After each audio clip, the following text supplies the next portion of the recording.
Welcome to Man Does Tech, where I solve the problems you didn't even know you had.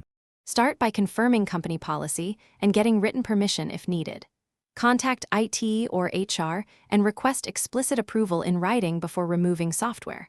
Back up all personal files to an external drive or to cloud storage for at least 30 days. Export browser bookmarks, passwords, and personal email data. Disconnect from company VPN and Wi-Fi before you begin. Disable automatic syncing. Create one local administrator account for the removal tasks to avoid permission issues later. Open settings or programs and features to uninstall company apps cleanly. Follow vendor uninstallers when available and reboot after each major removal. On Mac OS, remove profiles in System Preferences under Profiles when you have permission.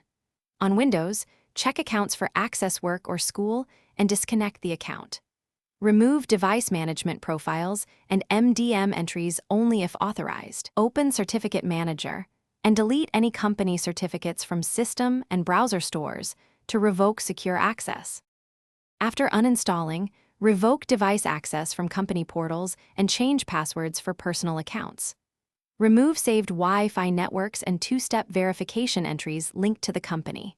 Check for leftover services, drivers, and scheduled tasks and remove them. If management software or residual files persist, perform a factory reset or clean OS reinstall. Consider securely wiping drives or overriding free space before recycling or selling hardware. Document every step and keep approval. Thanks for watching. If you found this helpful, don't forget to like and subscribe.